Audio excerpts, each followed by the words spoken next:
Oi, turma. Do livro As Mais Belas Parábolas de Todos os Tempos, volume 2, Alexandre Rangel.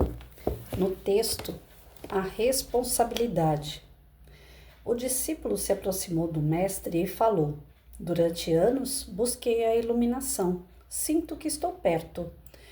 Quero saber qual o próximo passo. O mestre calmamente perguntou: E como você se sustenta? Ainda não aprendi a me sustentar. Meu pai e minha mãe me ajudam. Entretanto, isso são apenas detalhes. Me diga qual o próximo passo para a iluminação. O próximo passo, falou o mestre, é olhar o sol por meio minuto. O discípulo obedeceu. Quando acabou, o mestre pediu que descrevesse o campo à sua volta. Não consigo vê-lo. O brilho do sol ofuscou meus olhos, respondeu o discípulo.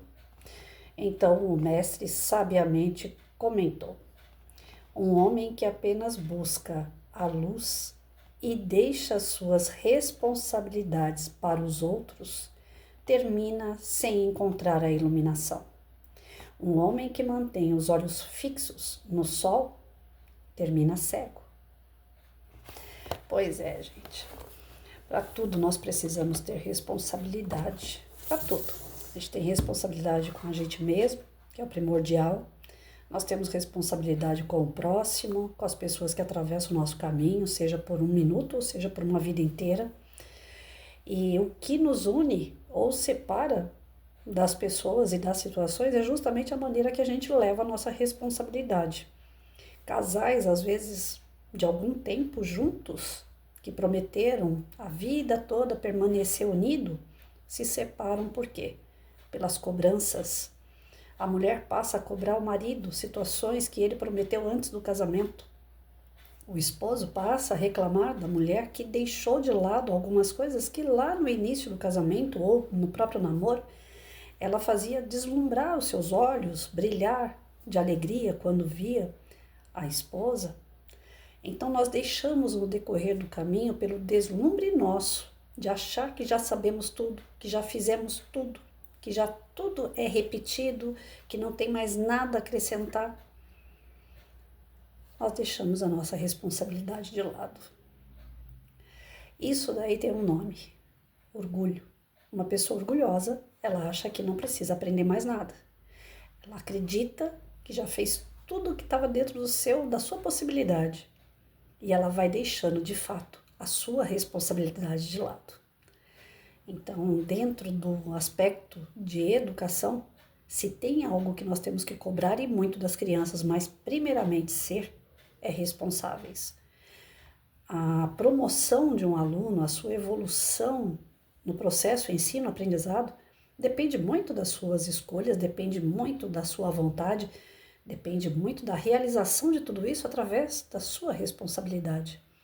Então é uma das coisas que nós temos que exigir já nos primeiros dias. Quando a gente disciplina uma sala de aula, quando a gente disciplina o caminhar de um aluno dentro de uma escola, o que você está norteando ele vai fazer toda a diferença para depois ele ter que cumprir com o seu norte, com a sua orientação. E isso vai depender muito da responsabilidade que ele vai atingir no decorrer do caminho. E vai depender muito da responsabilidade do professor exigir que ele venha amadurecer esse valor dentro dele. Tem muito professor que fala assim: eu já falei uma vez, já falei 2 vezes, 3 vezes. Ah, não faz. Quer saber? O problema é da família. O problema é da mãe dele, eu não sou mãe dele. Ah, o problema é do sistema. O sistema não presta, o sistema manda aprovar de qualquer jeito. Então, se ele aprendeu ou não aprender, tô nem aí, eu tô aqui para ganhar o meu. Cadê a responsabilidade desse professor mesmo? Cadê aquela responsabilidade do sistema de proteger, orientar, instruir uma criança?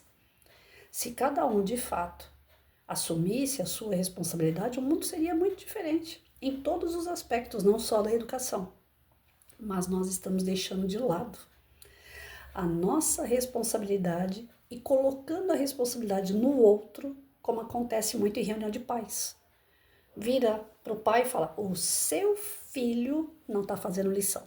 Aí o pai vira para o para o professor e fala: mas você, professor, não exige dele que ele faça. Aí fica aquele jogo de empurra de quem é que tem obrigação, quem é que tem a responsabilidade sobre a educação daquele serzinho. E ninguém tá vendo como que está sendo exigido a responsabilidade do próprio. O pai e a mãe acham que a escola é obrigada, a escola acha que é pai e mãe que é obrigado, e a criança? Quem está no meio? Quem é o principal nisso tudo? Ninguém está exigindo nada dele, porque a escola acha que são os pais acham que é a escola e ele fica à deriva, porque ninguém faz a cobrança e nem orienta para que ele assuma as suas próprias responsabilidades. Quando um aluno chegava na minha mesa, gente, vocês vão me chamar assim de bruxa, mas não tem problema não, porque eu fui chamada a vida inteira e eu não me importo com isso. Dava resultado e é isso que eu quero. A criança chegava na minha mesa, vinha com o caderninho na mão. Eu chamava, não tinha aquele negócio de fazer aquela fila enorme ou aquela bagunça em volta de mim, não. Chamava, eu sorteava, não olhava caderno todo dia e isso eu já explicava para os pais. Porque a obrigação, a responsabilidade do caderno é do aluno, não é minha. Então, o pai e a mãe que quiser acompanhar se o aluno está fazendo ou não lição, é pelo caderno. Mas eu ali na sala não tenho essa obrigação de ficar olhando o caderno, porque eu já estou vendo se o aluno está ou não fazendo lição e como ele está se desenvolvendo. Chamo na lousa, chamo para fazer trabalho, eu vejo como ele se comporta em grupo. Então, quer dizer, na sala eu já estou avaliando. Enfim, quando eu chamava um aluno para vir trazer o caderno para mim, o aluno já vem assim. Você já analisa, o corpo fala, não é? Você já analisa pelo aluno. Quando o aluno não fez, ele vem assim, ó. Quando ele não fez a lição, ele abaixa a cabeça e agarra no caderno. Do tipo assim, não quero entregar, vou tomar bronca, né? O aluno que fez, ele já vem com o caderno aberto e ainda mostrando para os outros. Olha como é que eu fiz, você fez assim? Deixa eu ver como é que você fez. Olha, o aluno que fez, ele já vem falante para trazer. Então, aquele que vinha já de cabecinha baixa, eu só olhava pro distinto assim e falava: por que não tá feito? Ah, porque ele inventa a história ali na hora e o corpo fala. Então, você já tira um raio-x do aluno ali. Ele vai falar assim, que ele vai matar a mãe dele, vai matar o pai, a avó, alguém da família ficou doente ou morreu. E ele não teve tempo de pegar no caderno. Primeira coisa que ele tenta é jogar no outro a culpa dele não ter assumido a própria responsabilidade. Depois, e isso a gente leva para o resto da vida. Vai observando que eu estou falando de aluno, mas não é só de aluno, certo? Tem pessoas que se comportam assim para o resto da vida.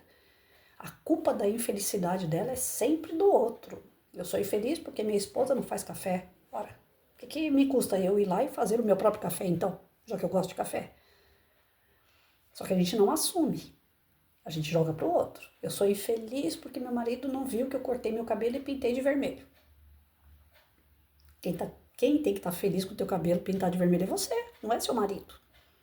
Mas a gente fica esperando, depositando no outro a nossa responsabilidade. Se a gente quer ser feliz, é a gente que tem que ser feliz. O outro é um complemento. Seria um extra, né? Enfim, o aluno que chega, então, ele vai primeiro jogar a culpa no outro. Meu pai, minha mãe, minha tia, meu tio, minha avó, alguém passou mal ou morreu. Aí a professora olha de novo para ele e fala assim: fala a verdade. Você não precisa falar muita coisa. Você só fala a verdade. E tenta olhar para o olho do indivíduo. Ele não olha para você, ele olha para o chão, ele olha para cima, ele olha para o outro colega que já está dando risada porque o outro colega também já percebeu que ele está mentindo. Aí ele fica todo sem graça. Aí ele: professora, eu deixei meu caderno na casa da minha tia. Aí como eu tive que sair, o caderno ficou lá na casa da minha tia. Tá? E como é que, por incrível coincidência, você trouxe o seu caderno? Você passou na casa da sua tia para trazer seu caderno aqui? Não, a minha tia viu que meu caderno ficou lá, depois ela trouxe para mim. Tá, mas a sua tia trouxe o caderno. E por que você não fez lição quando ela trouxe o caderno? Porque já era tarde, era hora de dormir. Eu tenho que acordar cedo para vir para a escola.